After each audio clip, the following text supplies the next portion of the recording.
Ընդհանրապես աղջիկների կերպարի ձևավորման առումով հայրիկը ունենում է հատկապես կարևոր դերակատարություն։ Ամենահեշտ մեթոդը կնոջը խոցելու իր արտաքինի հետ կապված, իր ընտանեկան հանգամանքների հետ կապված, երեխա ունենալ չունենալու հանգամանքի հետ կապված այդ թիրախավորումն է։ Ցավով պիտի նշեմ, որ Հայաստանում շատ տարածված է ընտանեկան բռնությունը, ընդ որում ոչ միայն կանանց հանդեպ բռնությունը, նաև ընտանիքում երեխաների նկատմամբ բռնությունը, ֆիլտրերի աշխարհում մենք ապրում։ Հիմնական ձևաչափը, հանրային դաշտում ինձ հետ մրցակցելու դարձել էր իմ արտաքինը ամենօրյա ռեժիմով քննարկելը, կյանքի ամենամեծ անախորժությունները իրականում բացահայտում են կյանքի ամենամեծ հնարավորությունները։ Ողջույն, դուք գտնվում եք Տաբուի YouTube-յան հարթակում։ Մինչ մեր հաղորդումը դիտելը անպայման բաժանորդագրվեք, որովհետև այստեղ մեր հաղորդումներն ու զրույցները ոչ միայն հետաքրքիր են, այլև շատ կարևոր են։ Այսօր տաղավարում շատ հետաքրքիր հյուր ունեմ։ Վստահ եմ բոլորդ նրան ճանաչում եք։ Նա մի կին է, ում գրեթե ամեն օր կարող եք տեսնել հեռուստատեսությամբ։ Կարող եք լսել նրա մասին շատ տարատեսակ կարծիքներ, երբեմն քննադատություններ, բայց այսօր զրուցելու եմ նրա հետ պարզապես որպես կին։ Իմ տաղավարումը մարդու իրավունքների պաշտպան Անահիտ Մանասյանը, բարև ձեզ։ Բարև ձեզ։ Շատ հաճելի է ձեզ հյուրընկալել իմ տաղավարում եւ շատ ուրախ եմ, որ դուք եկել եք իմանալով, որ իմ տաղավարում բոլոր զրույցները շատ անկեղծ են։ Այսինքն դուք պատրաստ եք անկեղծության։ Ես եմ մեծ հաճույքով հյուրընկալվել ձեզ, Աննա ջան, այս գեղեցիկ տաղավարում եւ իհարկե անկեղծ զրույցի ոչ միայն պատրաստ եմ, այլ մշտապես եմ ես ինքս փորձում շատ անկեղծ ու անմիջական լինել։ Ես վստահ եմ, հիմա մենք շատ կարևոր թեմաներ ենք քննարկելու, բայց մինչ այդ ուզում եմ ձեզ ավելի անձնական տեսանկյունից մոտենալ։ Եթե դուք վաղ արթնանայիք եւ արդեն չլինեիք մարդու իրավունքների պաշտպան, ով կլինեիք եւ ինչպիսին կլինեիք։ Ես այդ օրը պատկերացնում եմ նույնիսկ եւ կարծում եմ այսպես շատ դրական էներգիա ճառակող եւ կյանքի ամեն վայրկյանը վայելող հաստատ շատ երջանիկ մարդ կլինեմ, իսկ եթե իմ օրը նկարագրեմ, վստահաբար այն պահին արդեն երբ ավարտվեց իմ առաքելությունը որպես մարդու իրավունքների պաշտպան, կուզանամ մի քանի օր լինել անտառում շատ հետաքրքիր մի տնակում, լավ կլինի ինչ-որ մի ժամանակահատված գոնե մենակ, բայց դրանից հետո վստահաբար հետ կվերադառնամ քաղաք եւ կուզանամ համակարգել մի շատ հետաքրքիր դպրոցի աշխատանքներ, որի վերաբերյալ վաղուց եմ մտածում, աղջիկների հզորացման ու առաջնորդության մի դպրոց, շատ կուզանամ նաև այսպես անձնական առումով փորձ փոխանակել, իրենց համար կարևոր մի վայր ստեղծել, բայց խոսքը ինչ-որ հանրային պաշտոն զբաղեցնելու համար, նախատեսված դպրոցի մասին չէ, խոսքը այն մասին է, որ մենք սովորեցնենք աղջիկներին լինել ներդաշնակ, լինել ինքնաբավ եւ լինել երջանիկ։ Հրաշալի գաղափար էր եւ այսպես մտածեցի ինչքան ճիշտ է, որ դուք հյուրընկալվել եք իմ տաղավարում, որովհետև մեր մտքերը կարծես պտտվում են նույն բանի շուրջ։ Լավ, եկեք մի փոքր հետ գնանք, ես շատ եմ ուզում իմանալ, օրինակ, ինչպիսին եք դուք եղել 15 տարեկանում, ինչպիսի աղջիկ էիք, եւ արդյոք այսօր եւ 15 տարեկանում շատ մեծ տարբերություններ կան ձեր մեջ։ Դե ինչ-որ բաներ իհարկե փոխվել են, հատկապես դրսևորումների մակարդակում, բայց առանցքը բնականաբար նույնն է մնացել։ Ես շատ կենսախինդ, անասելի կազմակերպված, շատ պատասխանատու, առաջնորդող եւ շատ այսպես երազող աղջիկ էի 15 տարեկանում։ Իսկ ինչի մասին եք երազում, հետաքրքիր է։ Իհարկե տարբեր երազանքներ ունեի, բայց քանի որ 15 տարեկան այն սահմանային տարիքն է, երբ եւ հետագա, այդ թվում մասնագիտական ընտրության ու մասնագիտական կյանքի ու նաեւ անձնական մարդկային տարբեր դրսևորումների ու երազանքների ինչ որ սահմանային փուլ է, երևի երկու հիմնական մասի կբաժանեմ այդ երազանքները, մեկը կապված էր իմ հետագա կյանքի հետ, ինչպես է ես պատկերացնում իմ մասնագիտական կյանքը եւ այդ ժամանակ երազում էի շատ լավ իրավաբան դառնալ, հատկապես ամերիկյան ֆիլմեր էի շատ նայում իրավաբանների հետ կապված ու անասելի շատ էի ուզում մարդկանց օգնել, որպեսզի իրանք արդարացվեն, եթե անմեղ են, այդ դատական process-ներն էի պատկերացնում Եվ իհարկե, ինչպես կարծում եմ 15 տարեկան ցանկացած աղջիկ, ես էլ ուզում էի իմ կյանքի համար այսպես շատ հետաքրքիր եւ միակը հանդիսացող հետաքրքիր սիրո պատմություն ունենալ։ Իհարկե, կարծում եմ սա բնորոշ է երևի բոլոր 15-ամյա աղջիկներին։ Բնականաբար, այո։ Փաստորեն ձեր մասնագիտական երազանքը, այսպես ասած, կարող ենք համարել, որ հասել է իր նպատակին, որովհետեւ դուք այսօր կատարում եք մի գործ, որտեղ մարդկանց պաշտպանելը ամենակարևոր գործն է։ Այո, մասնագիտական առումով կարծում եմ շատ իրացված է եղել իմ ամբողջ ճանապարհը, ավելին ասեմ, դա նաև ինձ համար շատ հետաքրքիր անձնական կյանքի ճանապարհ է մշտապես եղել, շատ մեծ հաճույք եմ ստացել մշտապես իմ իրականացրած գործունեության բոլոր տեսակներից, բայց կարող եմ ասել, որ այսօր երևի ամենաներդաշնակն եմ ինձ զգում հենց այս առաքելությունն իրականացնելիս։ Երբ ուսումնասիրում եք ձեր կենսագրությունը եւ տեսա թե որքան բան եք դուք շարունակաբար սովորել, սկզբից ուզում էի նշեի սցենարում, բայց հետո հասկացա, որ այնքան շատ է, որ հնարավոր չէ այդ ամենին անդրադառնալը։ Հետաքրքիր է, դուք դա արել եք նպատակին հասնելու համար, թե ուղղակի անընդհատ ցանկություն եք ունեցել կատարելագործվել, սովորել եւ հասնել վերջին այն կետին, որին որ դուք այդպես երազում եք 15 տարեկանում։ Եթե 15 տարեկանի մասին խոսենք, ապա պիտի ասեմ, որ այսպես շատ նպատակասլաց էի, ավելի շատ աշխատում էի նպատակների ուղղությամբ այդ ժամանակահատվածում, բայց երևի թե մոտավորապես 20 տարեկանում ես հասկացա, որ այդպես ապրելը սխալ է, որովհետև նաև շատ ակտիվ ու հետաքրքիր ուսանողական կյանք եմ ունեցել ու հիշում եմ ուսանողական տարիներին էլ երբեմն այսպես գնում էի պարզապես նպատակը նպատակի հետևից եւ ամեն անգամ իրացնում էի ինչ-որ մի նպատակ, նոր նպատակ էի դնում ու մոտավորապես 20 տարեկանում հասկացա, որ այդպես պարզապես չի կարելի ապրել, որովհետև ես ինչպես նշեցի, նաև շատ կենսախինդ մարդ եմ, ես ինքս նաև շատ կյանքի մարդ եմ եւ ամբողջությամբ փոխեցի կյանքի նկատմամբ իմ մոտեցումը, որովհետև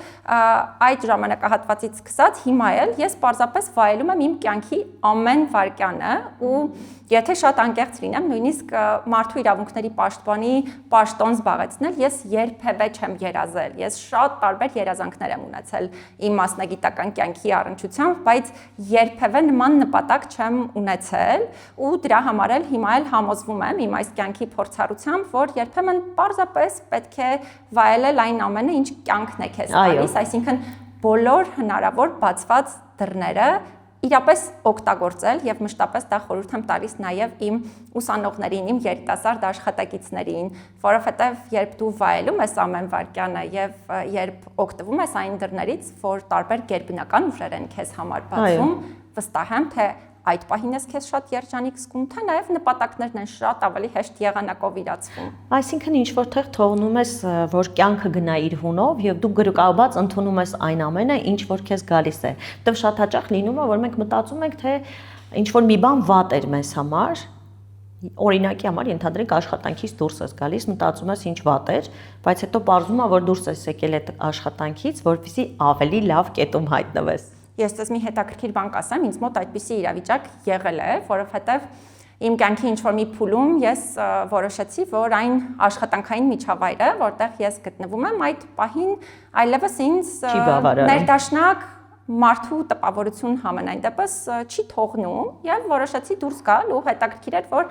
դուրս եկա աշխատանքից առանց նոր աշխատանք գտնելու ընդհանրապես ու շատ հետաքրքիր էր իմ զգացողությունները իհարկե կարող է առաջին պահին մտածես որ որևէ բան քո նկատմամբ անարդար է ճիշտ չէ որ այդպես չպիտի լիներ բայց երբ դու ինքդ քո հուզական ինտելեկտի վրա ես աշխատում ինչպես նշեցի փորձում ես կյանքի ամեն նույնիսկ անախորժություն դիտարկել որպես քեզ տրված շատ մեծ հնարավորություն վստահաբար նոր հնարավորությունները բացվում են ու ես դες կարող եմ հավաստիացնել որ օրինակ եթե այն ժամանակ ես չփոխեի իմ աշխատանքը ես այսօր չէի լինի այն կետում որտեղ ես կամ հետեւաբար իրապես ես բոլորին միշտ ասում եմ որ իրոք շատ կարևոր է, որպեսզի մենք կարողանանք ընդունել կյանքի տված շնորհները, կարողանանք փոխադարձ սեր մշտապես, հա, մեր միջավայրին, կյանքին փոխանցել, բայց իհարկե նաև շատ կարևոր է, որպեսզի մեր կյանքի որոշում կայացնողը մենք ինքներս լինենք, որովհետև ես իհարկե հավատում եմ ճակատագրին նաև, բայց կարծում եմ, որ մենք ենք այն հիմնական դերակատարները, ովքեր մեր ճակատագրի տված հնարավորությունների առնչությամբ որոշում ենք կայացնում, հա։ Եվ օրինակ նշեցիք իմ կենսագրությունը եւ օրինակ հա կրթության հետ կապված ինչ-որ հանգամանքներ, դա ինձ համար միշտ կարևոր է եղել։ Ես օրինակ իմացել եմ, որ ես ինձ լավ եմ զգում, եթե որևէ նոր բան եմ սովորում, եթե օրինակ իմ գիտական գործունեության առնչությամբ անընդհատ առաջընթաց եմ ունենում եւ արդյունքում վայելելով այն ամենը, ինչ տրվում է, նաև ես ինքս եմ ստեղծել նոր հնարավորություններ, ու սա մշտապես բոլորին եմ խորհուրդ։ Գնացել եք ձեր ցանկությունների հետևից։ Այո։ Եղել եք ինքնուրույն եւ արել եք այն, ինչ ձեր սիրտն է ուզում։ Այս ամենի մեջ որքանով է կարեւոր եղել ձեր ծնողների դերը, որտեղ շատ հաճախ մեր ընտանիքներում գուցե հիմա մի փոքր մեղմվել է, բայց տարիներ առաջ աղջիկների հանդեպ շատ ավելի խիստ էր վերաբերմունքը, քան տղաների։ Ձեր ընտանիքում ձեր ծնողների վերաբերմունքը ինչպիսին է եղել ձեզ։ Ես գիտեմ, որ դուք նաև եղբայր ունեք։ Այո, ես եղբայր ունեմ, երկուսն ենք ու կարծում եմ, որ ընդհանրապես իմ կերպարի ձևավորման առումով ծնողներս շատ մեծ դերակատարություն են ունեցել եւ մշտապես երբ ինձ ասում են ում ամենաշատը հա շնորհակալություն կհայտնեք ընդհանրապես այն տեսանկյունից թե ինչպիսին եք դուք, որտեղ եք հասել, ես մշտապես ասում եմ, որ առաջինը ծնողներիս, հետո ինքս ինձ։ Իսկ հայրիկը թե մայրիկը ավելի շատ։ Երկուսն էլ կարծում եմ, բայց նաև վստահություն ունեմ, որ ընդհանրապես աղջիկների կերպարի ձևավորման առումով հայրիկը ունենում է հատկապես կարևոր դերակատարություն, որովհետև նա է նաև դառնում, հա, ինչ որ առումով տղամարդու այն կերպարը, որը ցույց է տալիս, թե որտեղ են ազատության սահմանները, ինչպիսին են դրանք եւ այլն։ Ես չեմ կարող ասել, որ ծնողներիս հետ ունեմ հիմա նույն տեսակետները հարցերի հետ կապված, լրիվ հակառակը շատ հարցերի առնչությամբ մենք նույնիսկ ամբողջությամբ հակադրվող մոտեցումներ ունենք, բայց կարծում եմ, որ ծնողներս ինձ մի քանի կարևոր հարցերի առնչությամբ շատ հետաքրքիր դաստիարակություն են տվել, ոչ թե ինչ-որ բան ասել են, այլ վարքագծային առումով են ցույց տվել։ Մեկը երևի այն է, որ իրականում հայրիկս ինձ ես կարծում եմ, որ ոչ միայն շատ մշտապես սիրել է եւ սիրում է որպես իր բալիկ, իր երեխա, այլ նաեւ ինքը ինձ միշտ որպես անհատ շատ հարգել է եւ հիմա էլ հա նույնիսկ իր հետ կապված տարբեր որոշումներ կայացնելիս ինքը պարտադիր ինձ հետ կարող է խորհրդակցել եւ ես կարծում եմ, որ դա ինձ համար ունեցել է որպես աղջիկ, որպես կին ձևավորվելու առումով շատ կարևոր դերակատարություն։ Հաջորդ կարևոր այսպես հիմնական սկզբունքները, հա, առանցքները, որ ծնողներս ինձ տվել են, մեկը երևի թե այն է եղել, որ արժանապատվության նկատմամբ, ինքս իմ արժանապատվության նկատմամբ ես շատ մեծ հարգանք ունեմ եւ նաեւ այդ հարգանքը բոլորից եմ պահանջում եւ դա իմ ծնողներն են իմ մեջ ներարկել, ոչ թե ինչ-որ բան ասելով, այդ բառը երևի չեմ էլ լսել ընտանիքում, ավելի շատ իրենց վարքագծով, որովհետեւ իրենք են թե ինձ այդպես վերաբերվել, թե նաեւ իրենք իրենց նկատմամբ են միշտ շրջապատից, հա, նույնը պահանջել։ Եվ նաև ծնողներս բժիշկներ են ու միայն երևի թե մասնագիտության հարցը չէ, ես միշտ տեսել եմ, թե իրենք ինչպես են անընդհատ մարդկանց օգնում, ինչպես են անընդհատ մարդկանց աջակցում, հատկապես այն մարդկանց, ովքեր միգուցե դրա հնարավորությունը չունեն։ Եվ սա եւս իմ կերպարի ձևավորման առումով հիմա էլ ես ինքս իմ մեջ զգում եմ, որ շատ կարևոր դերակատարություն է ունեցել ու իհարկե կրթության նկատմամբ հարգանքը։ Այդ բնականաբար, իսկ խստություններ, ինչ որ սահմաններ գծել, այսինչ բանը կարելի է, այսինչ բանը չի կարելի, այս հայկական ընտանիքներում կոնկրետ իմ սերնդի շատ է եղել, իմ հայրիկը անգամ ինձ ինչ որ տեղ գնալուց անպայման ժամ էր նշանակում, թե ես երբ պիտի վերադառնամ տուն։ Ձեր դեպքում բաներ եղել են։ Չէ, այդպիսի մեծ խստություններ երբեք չեն եղել, իհարկե եղել են հատկապես վարքագծի հետ կապված այսպես կարելիների եւ չի կարելիների որոշակի ուղղորդումներ, բայց դրանք ես երբևէ չեմ համարել ինչպես շատ մեծ խստություններ, հատկապես օրինակ խոսքի մարդկանց նկատմամբ վերաբերմունքի առումով մենք միշտ իմացել ենք թե ես թե եղբայրս, որ բոլորի հետ պիտի խոսենք հարգալից, մեծերին պիտի առանձնահատուկ հարգալից եղանակով վերաբերվենք ու ես կարծում եմ հիմա էլ դա իրապես իմ կերպարից էլ հա երևում է թե ինչ տրամաբանությամբ դաստիարակություն եմ ստացել, ինչ որ բաներ տվել են նաև այն առնչությամբ թե ինչպիսին պետք է լինի քո ապագա կյանքը, ընտանիքը եւ այլն, չեմ ասի, որ նույն տրամաբանությամբ համընկել են մեր տեսակետները, բայց դա երբևէ չի եղել այդպես շատ բացի ուղղորդումից պարտադրող ինչ-որ գաղափար, անկեղծ պիտի լինեմ, չեմ ասի երբևէ, որ ծնողներս մեր նկատմամբ շատ խիստ են եղել, ավելին ասեմ, իրենք ենթադրում եմ, քանի որ նաև երիտասարդ տարիքում են մեզ ունեցել ու իրենք էլ շատ հետաքրքիր ակտիվ երիտասարդներ էին, մենք մշտապես ընտանիքով եղել ենք միասին ինչ-որ հետաքրքիր միջոցառումների, ինչ-որ տեղ գնալու, շատ երիտասարդ քանի տարեկան։ Ամուսնացել են 21 տարեկան ծնողներս եւ ես ծնվել եմ, եթե չեմ սխալվում, երբ իրենք 24 տարեկան են եղել, ծնողներս համալսարանում, բժշկական համալսարանում նույն կուրսում են սովորել, ընդ որում ես ծնվել եմ ծնողներիս պետական քննության օրը վերջին, սա էլ մշտապես երբեք չեն մոռանա։ Ես մշտապես ասում եմ, որ մայրիկիս փոխարեն միշտ քննություն եմ անցնում դրա պատճառով, որովհետև կրթության հետ կապված իրենք միշտ շատ կարևոր են եղել, շատ ուշադիր են եղել եւ ավելին ասեմ, ինձ թվում է, որ իրենց ամենամեծ ներդրումն է նաև եղել հա մեր կրթության վրա կատարված ներդրումը եւ քանի որ իրենք այդպես շատ ակտիվ երիտասարդներ էին, ես իմ մանկությունն ամբողջությամբ հիշում եմ այսպես շատ հետաքրքիր ակտիվ որոշակի գործողությունների մեջ, հիշում եմ, որ պարբերաբար մեզ անընդհատ տանում էին նաև բարդ տարիներ էին բավականին 90-ական թվականներ 2000-ականների սկիզբ Եվ մեզ անընդհատ տարբեր վայրեր էին տանում, մենք ընտանիքով պարտադիր գնում էինք հանգստանալու։ Եթե ես պատկերացնում եմ հիմա, իրենց տարիքում այդքան դժվարությունների միջով անցնելիս, երկու երեխա մեծացնելիս եւ մեծացնելիս այնպես, որ հիմա իմ բոլոր տպավորությունները այսպես միայն սիրո երջանկության մասին են, դա իրականում հեշտ բան չէ։ Իրոք հեշտ բան չէ եւ ես նույնիսկ երբեմն մտածում եմ, ասում եմ, արդյոք ես ինքս կարողանամ այդպես այդ ամենը անել, չնայած հիմա հնարավորությունները շատ ավելի մեծ են իհարկե։ Քիչ առաջ ասում էիք տրվել նաեւ կյանքի հոսքին եւ եթե մարդիկ սպասեն, որ լինի համապատասխան գումար նոր վայելեն, նոր գնան հանգստանալու, գուցե այդ օրը չգա։ Ես ինքս իմ փորձով եմ դա համոզվել, որովհետեւ եթե դու ուզում ես դա անել, պիտի դա անես, որովհետեւ եթե սպասենք, մենք անընդհատ ունենում ենք խնդիրներ, որոնք պետք է լուծել։ Համամիտ եմ, իհարկե, պարզապես մարդիկ տարբեր մոտեցումներ ունեն, հա ֆինանսական հարցերի այդ ասպեկտների հետ կապված, ընդ որում ես նշեմ, որ ես տարբերվող մոտեցումներ եմ ունեցել, նույնիսկ իմ մանկության տարիներին, նույնիսկ եղբորիցս տարբերվող, որովհետև հիշում եմ նույնիսկ թե ինչպես էի գումարը ծախսում, որը ծնողներս էին մեզ տալիս, իսկ մեզ պարտադիր ամեն օր որոշակի գումար էին տալիս, նույնիսկ մանկապարտեզի այդ վերջին ժամանակահատվածում դպրոց գնալու տարիներին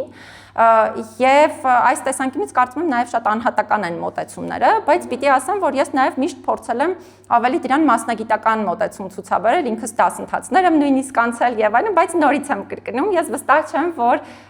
դա է ճիշտը, կամ հակառակը չէ, միանշանակ, պարզապես սրանք անհատական մոտեցումներ են իրապես։ Երբ ստացաք առաջարկը դառնալ մարդու իրավունքների պաշտպան, արդյոք մտավախություն կար, որ դա շատ պատասխանատու եւ անընդհատ թիրախավորվող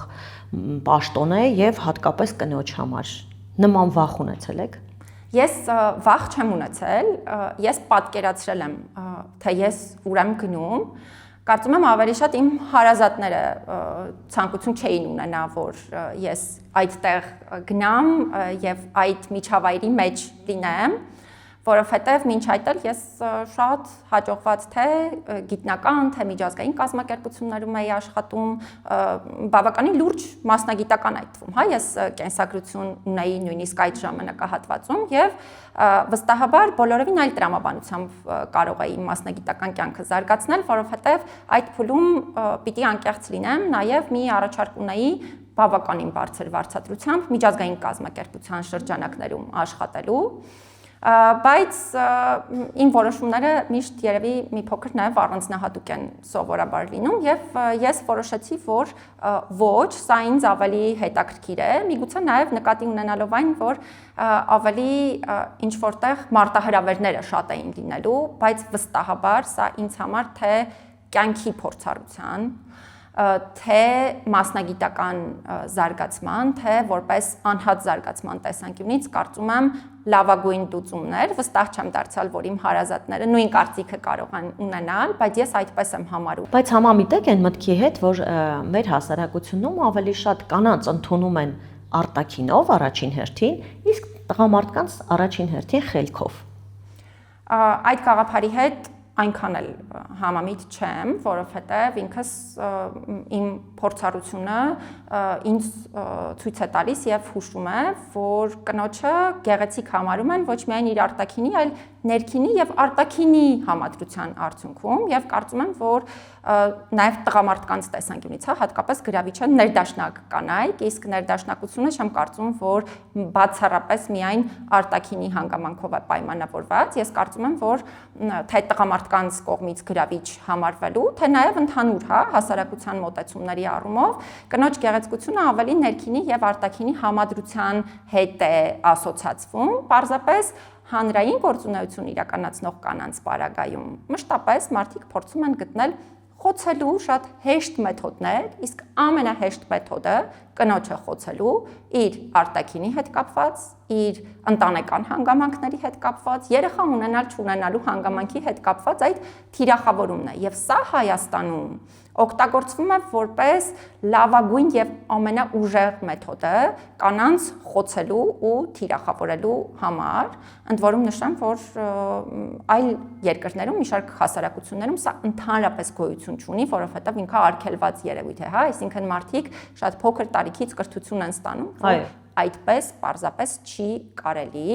Հետևաբար ես չէի ուզենա մարդկանց հանրային կանանց, հա, խոցելու մեթոդը մենք դիտարկենք որպես օրինաչափություն, որովհետև դա կարող է նաև սխալ հաղորդագրություն լինել աղջիկներին։ Մեր հասարակության մեջ շատ ընդունված է կանանց թիրախավորել հենց արտաքինի համար եւ շատ հաճախ դա անում են հենց կանայք։ Սա արդյոք իրենց կարծիքի հայտնելու նշան է, թե բռնություն է, կարող ենք համարել բռնություն մարդու հանդեպ։ Ընդհանրապես կարծիքը արտահայտելու բազմաթիվ բարեկիրթ տարբերակներ կան եւ ես սա չեմ կարող բնականաբար համարել կարծիքի արտահայտման ազատություն, սա պարզապես կներեք, բայց պիտի իրերը կոչեմ իրենց անուններով, սա պարզապես դաստիարակության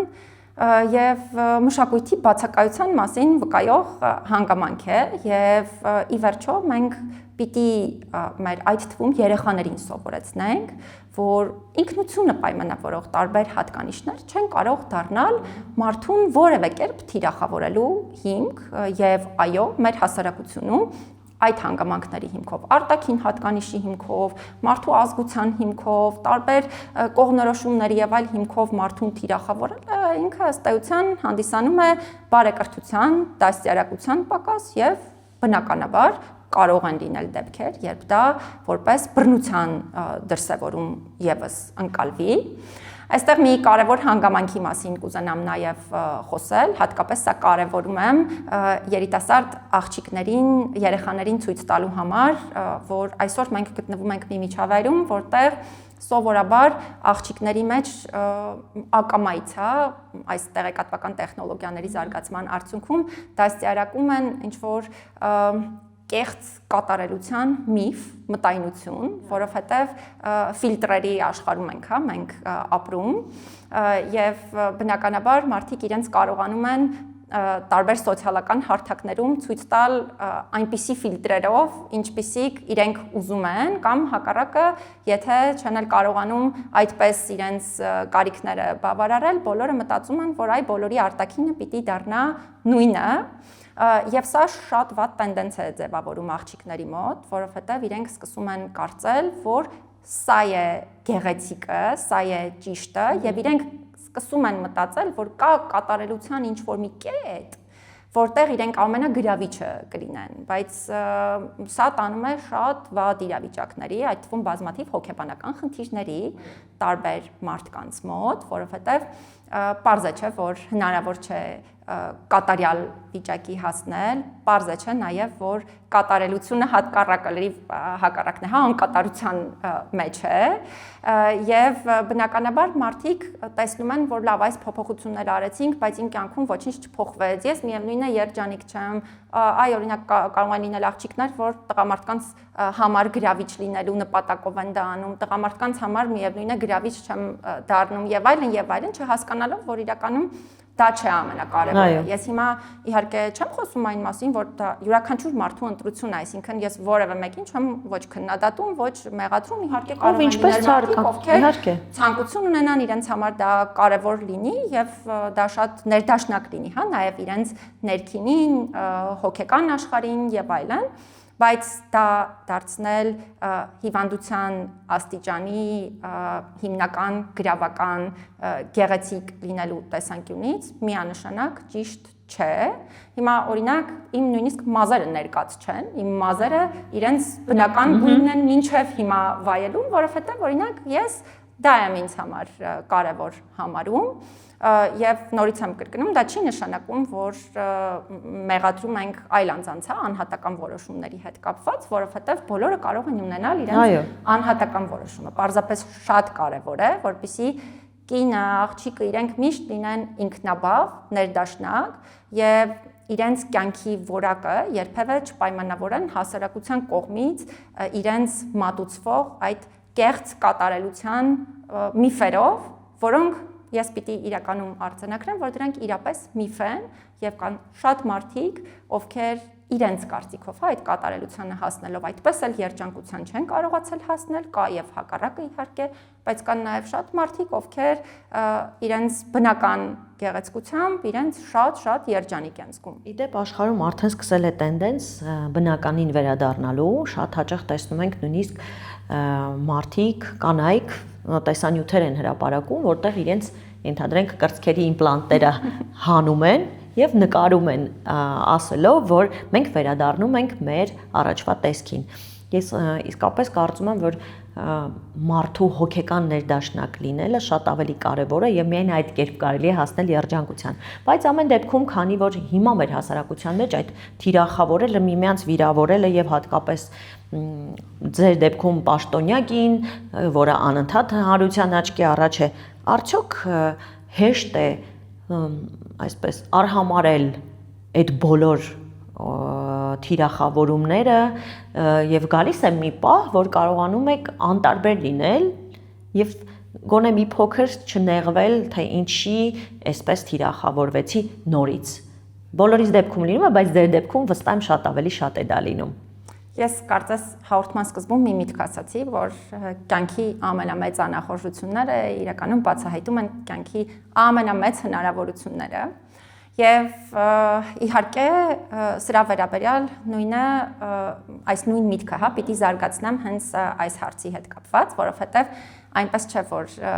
երբ ինչ-որ գաղափարների մասին խոսում եմ, սա ես պարզապես աղջիկներին եմ, հա, սրան մասին ասում կամ այլ կանանց եմ ասում, ես մշտապես ինքս ինձ հետ եմ զրուցում եւ ինքս իմ զարգացման վրա եմ շատ աշխատում, ի նկատի ունեմ նաեւ հուզական ինտելեկտի, իմ հոգեբանական հիգիենայի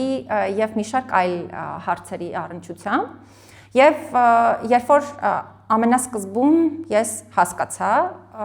որ ինձ հետ մրցակցելու ամենահիմնական մեթոդը, ընդ որում այստեղ կանայք չէ, տղամարդիկ ընտրել էին հենց այդ թիրախավորման մեթոդը, այսինքն ոչ թե մրցակցել օրինակ այն տրամաբանությամբ, որ գիտեք, դուք այսինչ բանը ավելի վատ կարող եք անել, քան մենք, այլ ընտրել էին տրամաբանություն, որ հիմնական ձևաչափը, հա, հանրային դաշտում ինձ հետ մրցակցելու դարձել էր իմ արտաքինը ամենօրյա ռեժիմով քննարկելը, ընդ որում պիտի այստեղ մի հետաքրքիր բան էլ արձանագրեմ։ Հետագայում շատ զարմացած էի, երբ իմացա, որ այդ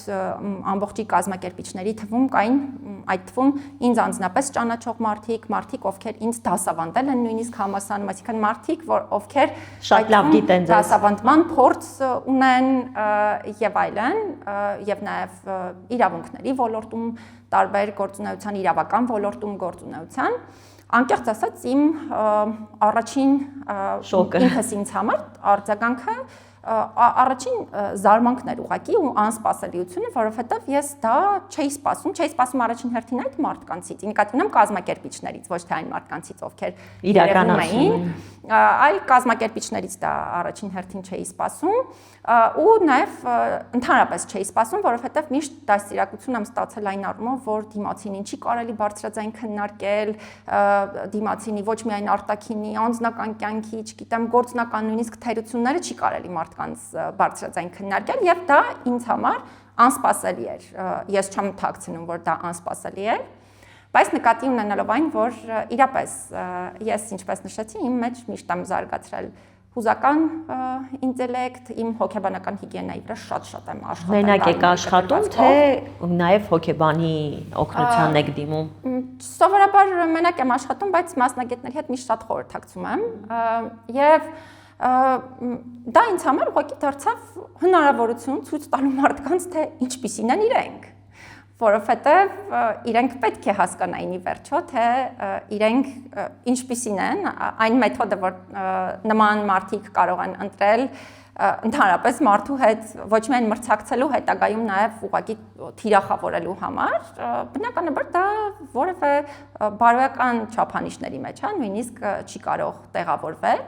Եվ սա նաև դարձավ համակարգային առումով շատ գեղեցիկ օրինակ, ուղղակի վերցնելու այդ թվում իրենց հրապարակային ելույթները, իրենց հրապարակային տեքստերը եւ որպես այլ համակարգային նման երևույթների թվում ցույց տալու, թե ինչպիսին է Հայաստանում վիճակը, որ կարող է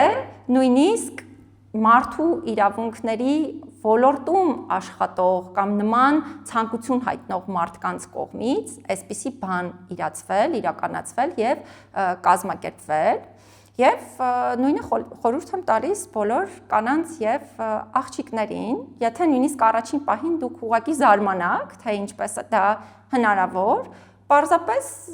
պետք է ընդհանրապես չխոցվել այդ բոլոր երևույթներից, որովհետև հենց մեզ համար սկսում են խոցելի դառնալ այդպիսի հարցերը, ես համարում եմ, որ այդ մարդիկ նշանակում է հաղթել են,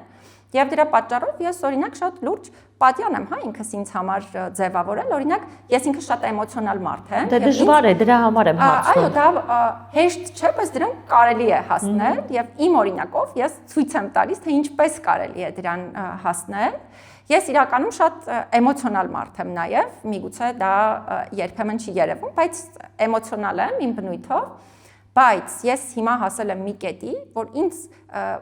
նույնիսկ հարազատի կողմից, այն մարդու կողմից, հա, ում ես շատ ինձ հարազատ եմ համարում, թանկ եմ համարում, նույնիսկ ամենափոքր մանրուքը ինձ երբեմն կարող է խոցել, սա ես անկեղծ ունեմ, նաև ինձ հետ որպես հարազատ շփվող մարդիկ դա գիտեն։ Դες զգացմունքային մարդը հենց դա է։ Այո, բայց եթե խոսքը հարազատ մարդու մասին չէ, դա ինձ վրա ընդհանրապես որևէ ազդեցություն չի ունենում եւ ես այնպես եմ ինձ վրա աշխատում, որ ես սրանից պետք է հասկանամ, թե ինչ համակարգային խնդիր է պետք վերհանել եւ ինչպես է պետք սա որպես հնարավորություն օգտագործել, ինչպես այս իրավիճակում։ Դժվար է, բայց պետք է փորձել, որովհետեւ ես երբեմն որոշ բաներից շատ նյարդայնանում եմ, երբ որ տեսնում եմ անարդարացի ինչ որ մի մեկնաբանություն է գրված, բայց ինչպես ասում եք, մեզ վրա աշխատելը դա անընդհատ գործընթաց է, որը պիտի անենք։ Այո, եւ խնայեք ձեր նյարդերը, հաստատ ձեր ռեսուրսը շատ ավելի օգտակար աշխատանքի վրա հնարավոր է ծախսել եւ ընդ որում ասեմ, որ ձեր այս նախաձեռնությունն էլ շատ մեծ դերակատարություն ունի, կարծում եմ, մեր հասարակությունում մի շարք կարծրատիպեր փոխելու առումով։ Հուսով եմ կհասնի ինչ որ մարդկանց եւ իսկապես կկարողանանք ինչ որ բան փոխել։ Ես ուզում եմ նաև մի փոքր խոսել, մեր զրույցի սկզբում ասացիք, որ դե բնականաբար ինչպես բոլորս ունեցել ենք երազանքներ սիրո, մեր ապագա ընտանիքի, չգիտեմ, մեր պատկերացրած տղամարդու մասին, քանի որ տաբուի հարթակում ենք, մեր տաղավարում ենք եւ անկեղծ զրուցում ենք, ուզում եմ նաև այդ մասին խոսենք։ Դուք հիմա ամուսնացած չեք։ Ոչ։ Եվ ես կարծում եմ մեզ համար, ոչ միայն ձեզ համար, նաև ինձ համար, իմ նման կանանց համար բավականին դժվար է այսօր ընտրություն կատարելը, որովհետև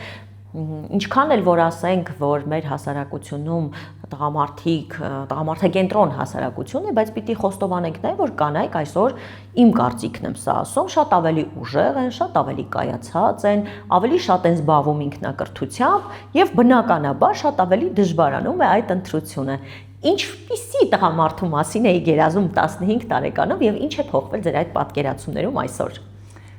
Նախ ասեմ, որ ուժեղ լինելու պատկերացումները եւ ուժեղ լինելը, հա, շատ հարաբերական հասկացություն է ու կարծում եմ շատերս տարբեր կերպ ենք ընդհանրապես պատկերացնում մարդու ուժը, ավելին ասեմ, մարդը չի կարող ամեն ինչում ավելի ուժեղը մշտապես լինել, մի իրավիճակում կամ երևույթի հետ կապված դու ես ավելի ուժեղ, մյուս իրավիճակում կամ մի բանի հետ կապված դիմացինն է ավելի ուժեղ։ Եվ այս տեսանկյունից երևի ավելի շատ կխոսեմ սիրո մասին, պատկերացումների փոփոխության մասին, որովհետև միանշանակ իմ պատկերացումները սիրո մասին 15 տարեկանում եւ պատկերացումները սիրո մասին այժմ շատ են փոխվել։ Ինչպես բոլորիս մոտ։ Միանշանակ ես 15 տարեկանում եւ ավելի վաղ ժամանակահատվածում սերը ավելի շատ որպես զգացմունք էի, հա, անցալում, այսինքն ինձ համար ամենակարևոր հանգամանք այդ ընդհանրապես այդ էներգետիկայի արկայության հետ կապված հարցն էր։ Հիմա միգուցե շատ պարադոքսալ բան ասեմ եւ զարմանալի, ես սերը որպես հմտություն եմ անցալում եւ 3 հիմնական կոմպոնենտ կա, որ ես այդ ամբողջ շատ կարևոր երևույթի մեջ ինքս դնում եմ։ Առաջին կոմպոնենտը դա հենց այդ էներգետիկան է, որովհետև եթե մարդկանց միջև չկա ձգողականություն, նույնիսկ եթե իրենք ամենահիանալի հարաբերությունները կարող են ձևավորել հարգանքի վրա հիմնված եւ այլն, ինձ համար մի փոքր բարդ է դա սեր անվանելը, հետեւաբար շատ եմ կարևորում, որ այդ էներգետիկան եւ ձգողականությունը մարդկանց մեջ պիտի լինի, բայց շատ եմ կարևորում նաեւ երկրորդ կոմպոնենտը, որը ինձ համար առողջ հարաբերություններ կառուցելու ունակությունն է, որը եթե չեղավ, անկախ նրանից թե ինչքան մեծ ձգողականություն մարդիկ ունեն միմյանց նկատմամբ, ես չեմ կարծում, որ դա հիմա չեմ համարում, որ դա կարելի է սեր համարել, որովհետև մարդիկ ի վերջո պետք է կարողանան հասկանալ, որ նույն տղամարդ-կին հարաբերություններում իրենք ոչ թե ամեն մեկը ստեղծված է մյուսին լցնելու համար, որ եթե մյուսը հանկարծ չեղավ, դու դատարկվում ես ամբողջությամբ, այլ հակառակը միմյանց լրացնելու համար, շատ կարևոր եմ համարում հարգանքը միմյանց ինքնության նկատմամբ այդ թվում, որովհետև եթե մարդու ինքնությունը, իր առանցքային հատկանիշները քեզ համար ընդունելի եւ անցալելի չեն, ես մի փոքր բարդ եմ պատկերացնում ճիշտ առողջ հարաբերություն կառուցելը, որովհետեւ դու հակառակ բարեկամ անընդհատ փորձելու ես փոխել մարդուն։ Շատ կարևորում եմ, որպեսզի մարդիկ կարողանան փոխադարձ պատասխանատվություն ստանձնել, որովհետև կարծում եմ նաև մի փոքր թե աղջիկներին, թե տղաներին մեր հասարակությունում, մեր ընտանիքներում ոչ այնքան ճիշտ են, հա, այս առումով դաստիարակում, եթե օրինակ տղաների մասին խոսենք, կարծում եմ, որ իրենց մեջ ոչ այնքան պատասխանատվության զգացողություն են դաստիարակում, որքան կոնկրետ դերի առնչությամբ պատկերացում եւ այն մասին պատկերացում, որ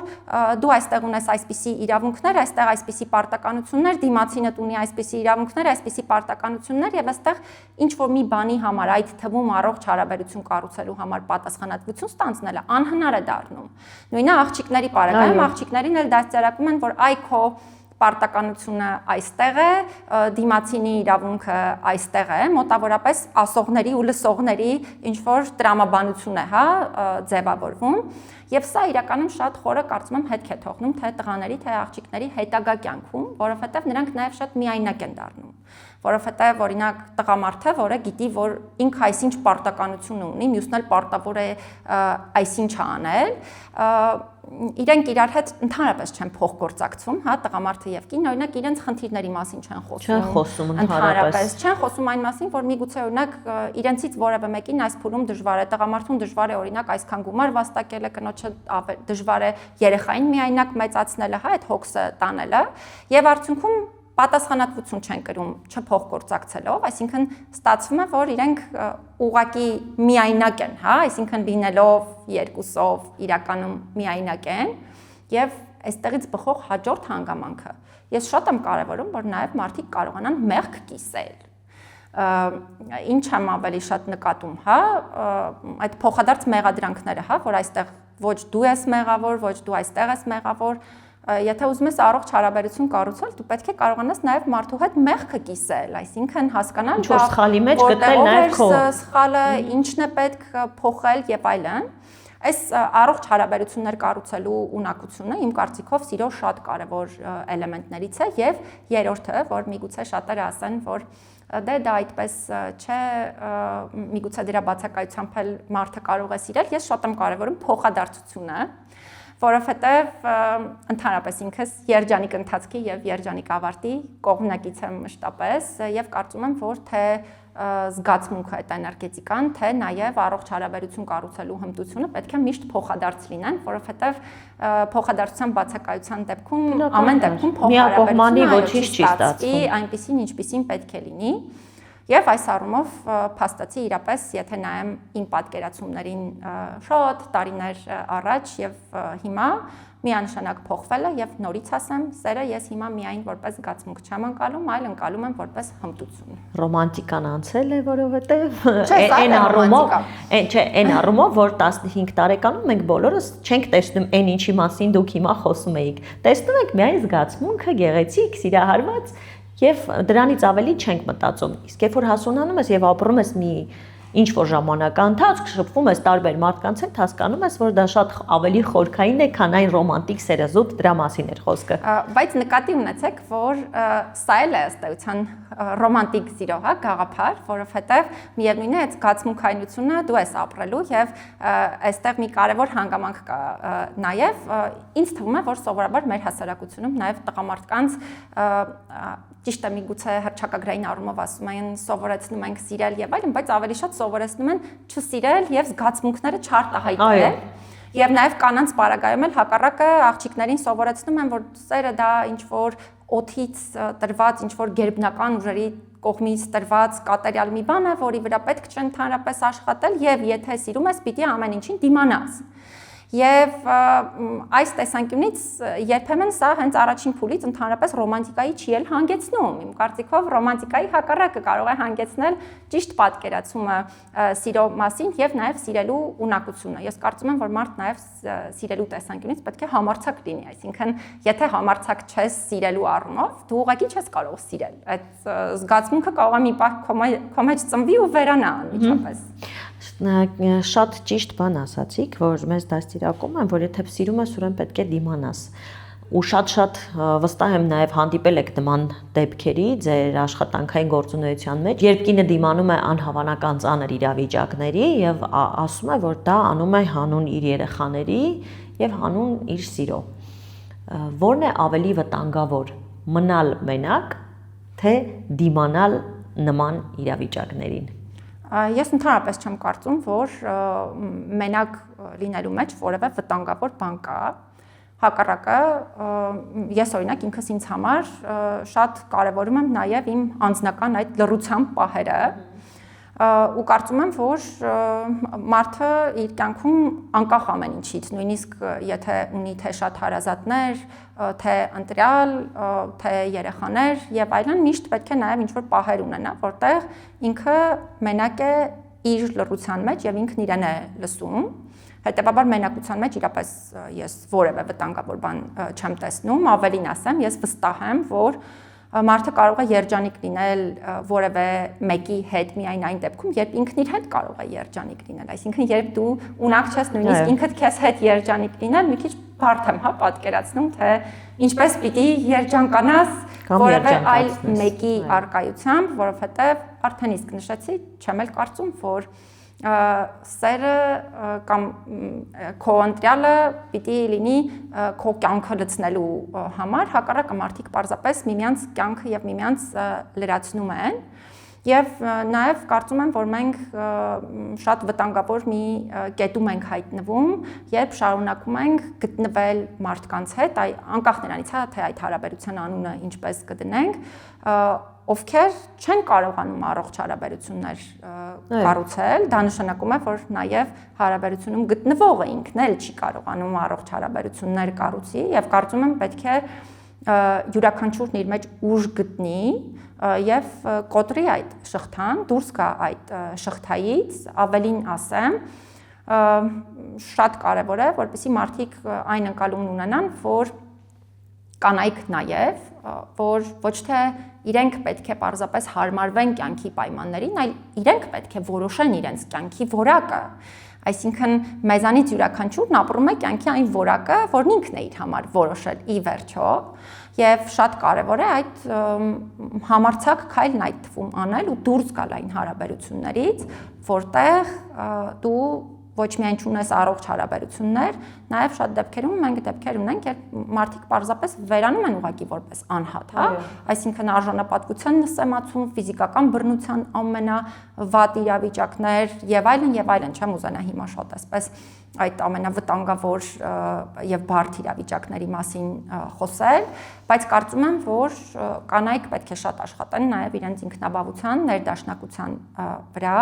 եւ այո, պետք է կարողանան իրենց կյանքի որակը որոշել։ Ես իմ օրինակով կարող եմ ասել, ես երբեք թե գործնական հարաբերություններում, թե անձնական, դա կլինի թե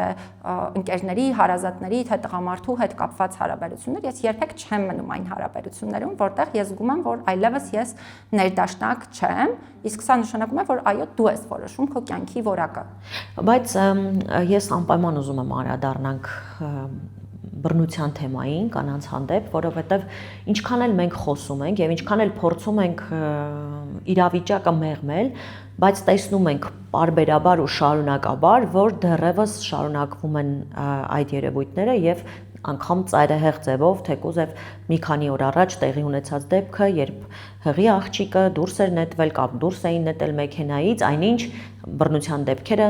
ինչպես հայտնեց քույրը, բռնությունը գոյություն էր ունեցել երկար ժամանակ, այսինքն շատ հաճախ մեր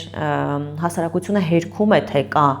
ծայրաստիճան բռնություն, բայց ես ուզում եմ, որ մենք խոսենք որպես մարդ, որը անընդհատ առնչվում է նաև նման դեպքերի հետ, արդյոք Հայաստանում քչացել են ընտանեկան բռնության դեպքերը եւ բռնությունը կանանց հանդեպ։ Ցավով պիտի նշեմ, որ Հայաստանում շատ տարածված է ընտանեկան բռնությունը, ընդ որում ոչ միայն կանանց հանդեպ բռնությունը, նաև ընտանիքում երեխաների նկատմամբ բռնությունը, եւ սա երևի թե ամենավտանգավոր երևույթներից է ընդհանրապես, որ հասարակության համար կարող է գոյություն ունենալ։ Ընդ որում կանանց նկատմամբ բռնության, թե նաև երեխաների նկատմամբ բռնության տեսանկյունից բռնության կարելի ասել բոլոր տեսակներն են շատ տարածված։ Ու այս առումով իրոք անչափ կարևոր է, որպեսզի նախ այդ հասարակական կարծրատիպերը փոխվեն։ Մեկ կարծրատիպ, որ եթե օրինակ իմ շուրջը բռնության դեպք չկա, նշանակում է հասարակությունում ընդհանրապես բռնության դեպք գոյություն չունի, եւ երկրորդ կարծրատիպ կապված բռնությունը ճանաչելու հանգամանքի հետ, որովհետեւ սովորաբար մեր հասարակությունում բռնությունն են դիտարկում բացառապես ֆիզիկական բռնություն, այն էլ ամենածանր, հա, տեսակները, եթե իրենց պատկերացմամբ դա բռնության ամենածանր տեսակը չլինի, դա ներկայացնում է նորմալ, բոլորիս հետ էլ եղել է։ Այո։ Հետևաբար շատ կարևոր է, որպեսզի մենք նախ կարողանանք այս կարծրացած պատկերացումները փոխել, ընդ որում փոխել այս պատկերացումները ոչ միայն 1-2 մարդու մոտ, այլ թե ընտանիքներում, հասարակությունում ընդհանուր առմամբ, թե նաև այն պետական մարմիններում, որոնք զբաղվում են այս խնդիրների հասցեավորման հետ կապված հարցերով, եւ նաև չափազանց կարևոր է, որպեսզի բռնության զոհերի նկատմամբ մենք ցուցաբերենք աջակցող ու ապրումակցող մոտեցում, որովհետև երբեմն նաև հանդիպում են դեպքեր, երբ մեղադրում են բռնության զոհ դարձած անձանց, ասում են ինչ է իրարել, որ քեզ խփել է քո ամուսինը օրինակ։ Այո, սա շատ վտանգավոր է։ Տեսեք, այստեղ երկրորդ հանգամանքն է, հա, գալիս։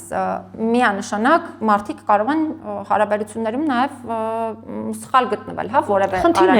տեսանկյունից խնդիրներ ունենալ, իրար չհասկանալ, բայց եթե դրա արձագանքը բռնությունն է, դա չի կարող արդարացված լինել, ընդ որում ոչ միայն ֆիզիկական բռնությունը, նաև օրինակ, չգիտեմ, արժանապատվության նվաստացումն է շատ հաճախ հանդիպող կանանց նկատմամբ ընտանիքում բռնության տեսակներից մեկը տնտեսական բռնությունը, որ կախվածության մեջ են գցում կնոջը։ Այո, եւ ընդ որում այս երևույթները ձևավորվում են նաև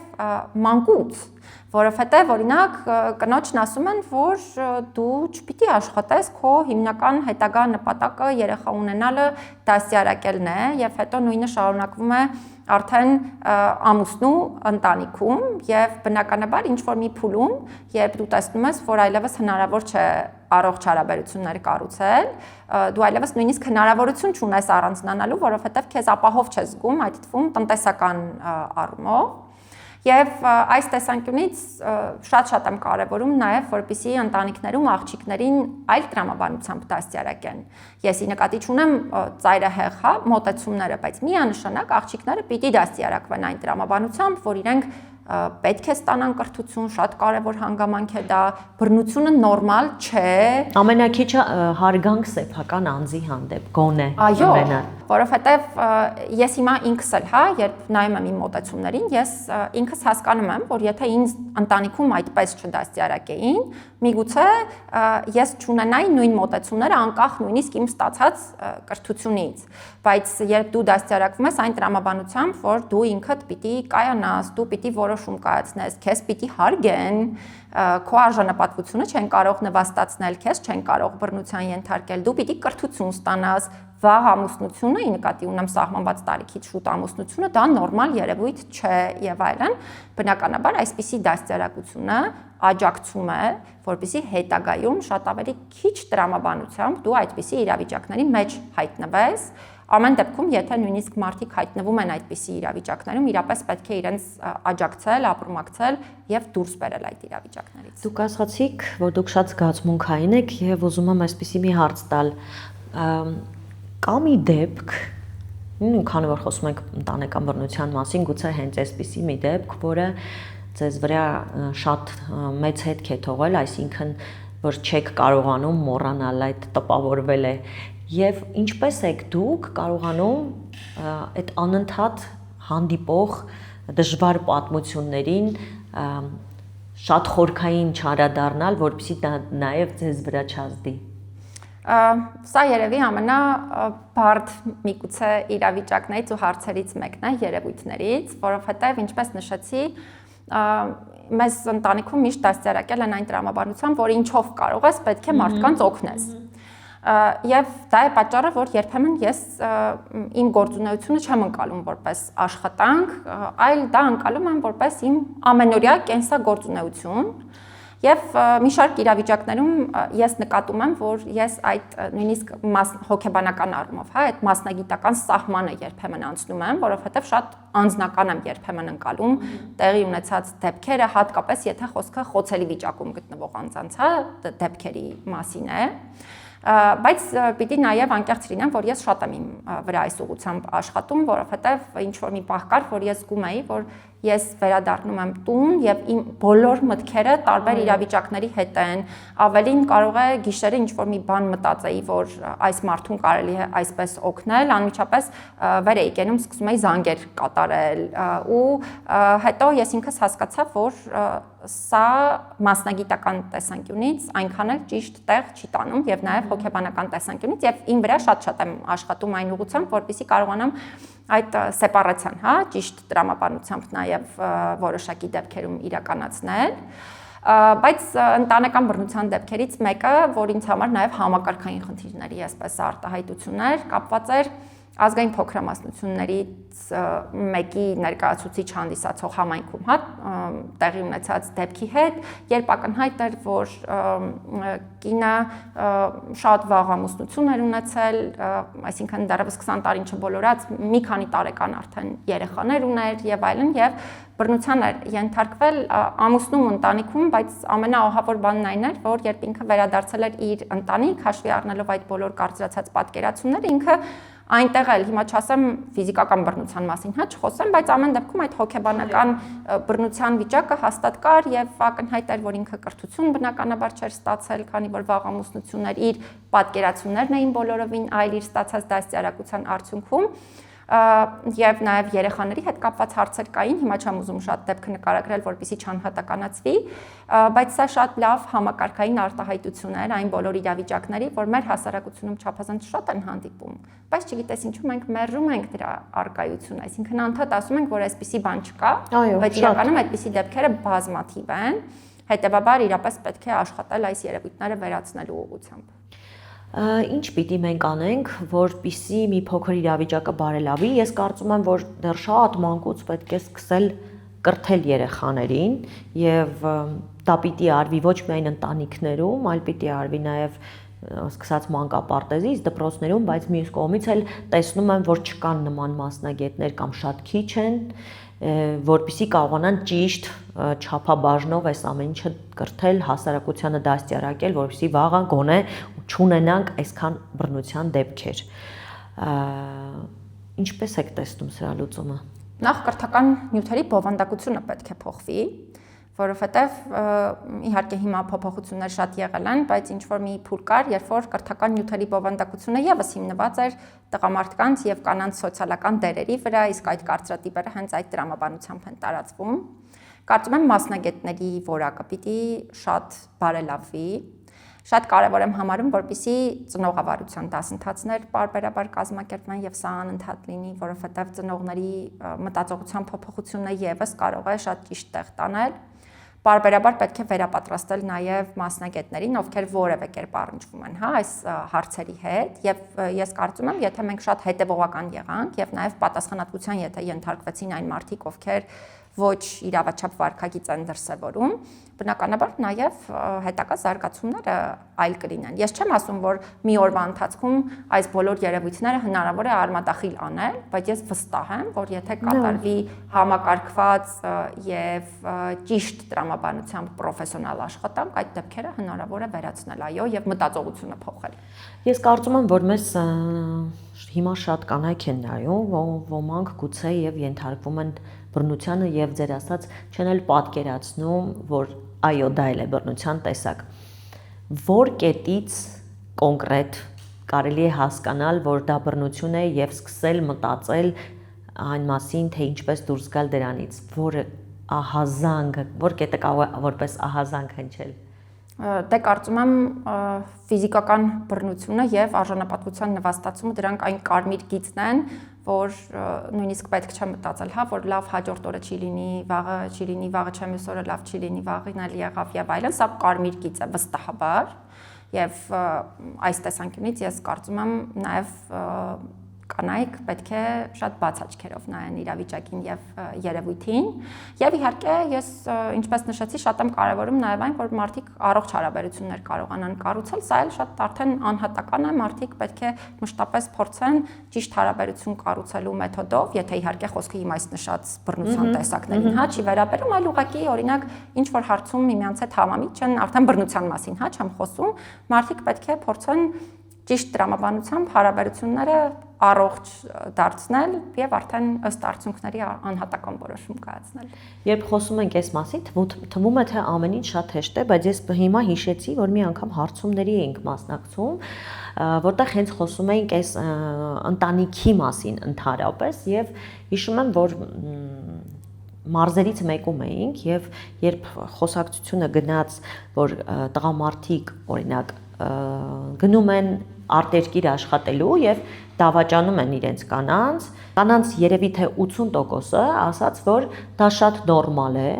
որովհետև երբ որ նրանք գնում են, մենք բոլորս էլ գիտենք, որ այդպես է, որովհետև նրանք տղամարդ են եւ այլ տարբերակ չի կարող լինել։ Իսկ մի կին ընդհանրապես ասաց, որ շատ նորմալ է, երբ որ ամուսինդ քեզ խփում է, որովհետև նա քո ամուսինն է, կարող է քեզ նաեւ խփել։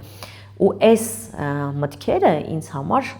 սարսափելի թվացին եւ սարսափելի են կարծում եմ, որովհետեւ այս կանանց դաստիարակած աղջիկները եւ տղաները վստահ են, որ այն ամեն ինչի մասին խոսում ենք, հաստատ չեն կարողանալու ընկալել։ Բայց ինչու է դա զարմանալի, եթե մարդիկ նույնիսկ դավաճանություն չեն համարում միմյանց հետ, լինելը հարաբերություններում, լինելը ամուսնացած լինելը եւ իրար կյանքից պարզապես բացակայելը։ Եթե մարդիկ նույնիսկ սա չեն համարում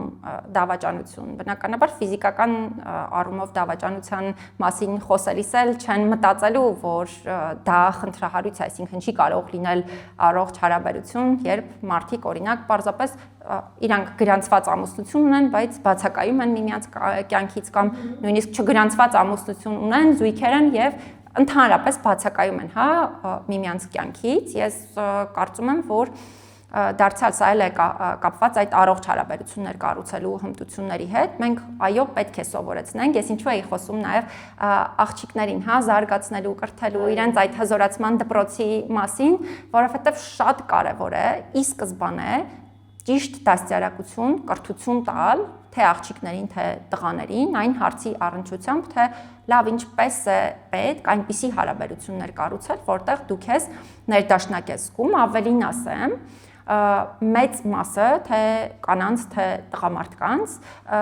եթե իրենց հարցնեք դուք երջանիկ եք, միգուցե ասեն, քանի որ ամուսնացած ենք, այո, կամ ամուսնացած չենք, այլ զուգընկեր օրինակ ունենք, ընկեր ունենք եւ այլն, երջանիկ ենք, բայց իրենք երբևէ իրենք իրենց չեն լսում, օրինակ, իրենք ինչպես են զգում իրենց այդ հարաբերություններում, իրենց համար այդ հարաբերությունը ներդաշնակության զգացողություն բերում է, թե չի բերում, ինչ է տալիս իրենց այդ հարաբերությունը, հետեւաբար շատ կարեւոր է նաեւ, որպեսզի հիմա կանանց մասին ենք քանի որ խոսում, կանանց եւ աղջիկներին ճիշտ հաղորդագրություն փոխանցենք այն առումով, որ իրենց լսեն անընդհատ, լսեն իրենց զգացողությունները, իրենց պահանջմունքները, հասկանան թե իրենք ինչի կարիք ունեն, արդյոք իրենք իրենց ներդաշնակ են զգում, արդյոք իրենք իրենց լավ են զգում որևէ տեսակի հարաբերություններում, թե ոչ, ընդ որում սա բոլոր հարաբերություններին, կարող է վերաբերելի լինել, թե տղամարդկին հարաբերություններին, թե նույնիսկ ընկերների միջև հարաբերություններին, գործնական հարաբերություններին եւ այս հմտությունը ես վստահ եմ, որ մեծամասամբ բացակայում է մեր հասարակությունը ներկայացնող տարբեր անդամների կողմից։ Իսկապես շատ եմ ցանկանում, որ այդ ինչ որ մտածել եք անպայման իրականացնեք, որովհետև մեր հասարակության մեջ դա շատ մեծ բան կարող է փոխել, որովհետև ինչքան էլ խոսում ենք, ոնց էլ պատտվում ենք, միևնույն է, այս ամենը գալիս է կրթության պակասից միշտ։ Այո։ Ես ուզում եմ ձեզ հարցնել մարդու իրավունքների պաշտպան դառնալուց հետո ձեր կյանքում, ոչ թե անձնական կյանքում, եղան փոփոխություններ, աշխարհը այլ կերպով բացվեց ձեզ համար։ Եղել է այդպիսի մի պահ, որ մտածել եք, որ բոլորովին այլ է այն ամենը, ինչի մասին դուք մտածում եք եւ պատկերացնում եք եւ հիմա տեսնում եք ավելի վառ, ինչպիսին է մեր իրականությունը։ Իմ կյանքի փորձառությունն է միանշանակ փոխվել, որովհետեւ ես երբեմն կատակում եմ, նաև իմ աշխատակիցները, որոնցից շատերն իմ ուսանողներն են, երբեմն են հատկապես իրար հետևից, որ շատ բարդ իրավիճակներ են լինում, այսպես մեկ-մեկ որ նեղսրտում են իրենք, ասում եմ մի նեղսրտեք, որովհետև օրինակ, 2 տարվա ընթացքում դուք ձեռք եք բերել 30 տարվա փորձ միանգամից, եւ ես համարում եմ, որ ես շատ մեծ փորձառություն եմ ձեռք բերել, ավելին ասեմ, մի քիչ իմ աշխատանքի ոճը նկատի ունենալով, քանի որ ես ինքս շատ եմ ներգրավվել աշխատանքային գործընթացներում եւ անձամբ եմ գնում ազատազրկման վայրեր, խնամքի հաստատություններ, տարբեր այլ հաստատություններ, հոգեկան առողջության կենտրոններ, ես անձամբ եմ մարդկանց հետ շփվում, զինված ուժեր եմ անձամբ գնում եւ երբեմն որ ինքս ինձ հետ եմ լինում եւ մտածում եմ, հասկանում եմ, որ երևի թե ես կյանքում տեսել եմ, կարելի է ասել ամեն ինչ, որովհետև այստեղ միայն ինչ որ վայր գնալը չէ եւ ինչ որ բողոք ստանալը չէ, այլ դու կյանքում ինչ հնարավոր է, այլևս տեսնում ես, ոչինչից այլևս չես զարմանում ընդհանրապես եւ ավելին ասեմ, գաղափարն այն է, որ այս աշխատանքի բնույթը նաեւ այն է, որ սովորաբար վատ բան, ամենավատ բաներն ես, հա, տեսնում, որովհետեւ սովորաբար մարդիկ սկսում են խոսել, դիմել հարցերի հետ կապված այն իրավիճակում, երբ ամենաբարդ իրավիճակում են եւ ամենավատ հնարավոր իրավիճակում են գտնվում եւ ես չեմ կարող իհարկե չարձանագրել, որ սա ինձ համար շատ կարևոր եւ մեծ փորձառություն է, չնայած այն հանգամանքին, որ միշտ եմ շատ կարևոր ու պատասխանատու գործունեության տեսակներ իրականացրել, բայց կյանքում արկա ամեն ինչ եւ վատագույն ձևով տեսնելը երևի հենց այս աշխատանքի շրջանակներում է եղել, բայց դրա համար շատ շնորհակալ եմ նաեւ։ Սիրո եւ տղամարդկանց մասին ինչ որ չափով խոսեցինք, էլի այս աշխատանքի ընթացքում դե քանի որ կանայք ենք, ուզում եմ ավելի շատ տղամարդու մասին խոսել, հայ տղամարդկանց, մեր հասարակության մեջ եւ տղամարդկանց մասին ձեր կարծիքը փոխվել է դեպի լավ, թե դեպի վատ, թե չեք կարող միանշանակ ասել։ Դե չեմ ուզենա ճիշտ ասած ընդհանրացնել, որովհետև կան եւ տղամարդիկ, ում կարող է իրոք հիացմունքով նայել եւ կա հակառակը, օրինակ ես ձեզ ասացի, որ ունեցել եմ փորձառություն, երբ ինձ հետ կապված այդ իրավիճակները տեղի են ունեցել տղամարդկանց կազմակերպմամբ, որը բնականաբար չի կարող նորմալ լինել։ Իհարկե կանայք էլ լինեին, դարձյալ նորմալ չէր, բայց քանի որ հիմա տղամարդկանց մասին ենք խոսում, դա ուղղակի չես կարող նորմալ ընկալել, եւ սա փոխում է, գիտեք, այն կարծրատիպը, որը մեր հասարակությունում արկա էր, որ տղամարդիկ ավելի վեհ են օրինակ իրենց գաղափարներով, բայց կանայք չէ, ավելին ասեմ, սա նաեւ կանանց ու տղամարդկանց միջև խտրականության շատ կարևոր մեթոդներից էր, հա, որ դե կանայք էմոցիոնալ են, ավելի վատ բաներ կարող են անել, ավելի քիչ վեհ կլինեն, տղամարդիկ ավելի վեհ են, տղամարդիկ օրինակ չեն խոսում վատ բաներ, այսպիսի, չգիտեմ, բամբասանքներ չկան, ավելի վեհ տեսանկյունից են հարցերին նայում, սա նաև ինչ որտեղ փոխում է այդ կարծրատիպը, բայց կարծում եմ պետք չէ ընդհանրացնել, որովհետև կան իրոք կան տղամարդիկ, ում կարելի է հիացմունքով նայել, վստահաբար։ Շատ լավ է, որ կան դեռևս նման տղամարդիկ եւ մի վերջին հարց. Եթե ես ձեզ ասեի, որ մեր այս զրույցից թողելու եմ ընդամենը մեկ նախադասություն, որը կլիներ, այսինքն մեր զրույցի մեխը, որ կուզեիք հատկապես կանայք լսեին։ Ես երևի ընդհանրացնեմ մեր այսօրվա քննարկած հիմնական բոլոր հարցերը եւ փորձեմ նաեւ կանանց ու աղջիկներին դիմել այդ ընդհանրացմամբ։ Սիրելի կանայք եւ աղջիկներ, սիրեք ինքներդ ձեզ, սիրեք կյանքը, փորձեք վայելել կյանքի ամեն վայրկյանը ու կյանքի ամեն շնորհը, եղեք ներդաշնակ, ինքնաբավ, աշխատեք ձեր զարգացման ուղղությամբ, ինքներդ որոշեք ձեր կյանքի որակը, կյանքի հանգամանքներին պարզապես հարմարվելու փոխարեն եւ կարծում եմ միշտ պետք է հիշել, որ ըստ էության կյանքի ամենամեծ անախորժությունները բացահայտում են կյանքի ամենամեծ հնարավորությունները։ Հրաշալի նախադասություն էր, շնորհակալ եմ ձեզ, որ եկաք, շատ հաճելի զրույց ունեցանք իմ կարծիքով եւ շատ կարեւոր էր հատկապես այս վերջին ձեր կոնսպեկտած այս նախադասությունը, իսկ ես իմ կողմից ասեմ, որ այս նախադասության իրականացման համար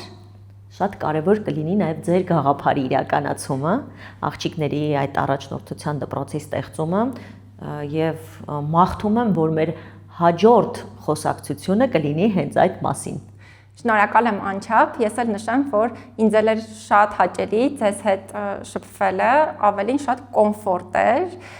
եւ ինքս էլ հաջողություն եմ մաղթում ձեր այս գաղափարին, շատ կարեւոր գաղափար եք իրականություն դարձնում, վստահ եմ նաեւ շատ մարդկանց կյանքում մեծ բան է փոխում ու հույս ունենանք այո, որ հաջորդ հանդիպմանը մենք հնարավորություն կունենանք նաեւ այլ գաղափարների շուրջ զրուցել, արդեն իրացված գաղափարների։ Սիրելի հետևորդներ, ես ուղղակի ուզում եմ ձեզ հիշեցնել, որ մեր հարթակում մենք շատ կարևոր թեմաներ ենք քննարկում, որպեսզի հետևեք դրանց, անպայման բաժանորդագրվեք մեր ալիքին, կհանդիպենք։ Մեր գործընկերն է Կինեա գինին, նրբահամ եւ համեղ գինի, սպիտակ եւ կարմիր տարբերակներով։ Կինեայի գինիները ձեռք բերելու համար կարող եք գրել Կինեայի Facebook-յան եւ Instagram-յան էջերին։ Մեր գործընկերն է վայրի ապրանքանիշը պահածոների իր չկրկնվող տեսականիով։ Յուրահատուկ համեր, որոնք իսկապես անմահական են։ Անձամբ փորձել եմ, փորձեք նաև դուք։ Վայրի, զգացեք վայրի բնության համը։ Մեր գործընկերն է Art Embassy ցուցասրահը։ Հենց այստեղ են տեղի ունենում մեր նկարահանումները։ Շնորհակալություն հրաշալի միջավայրի և տաղավարը մեզ տրամադրելու համար։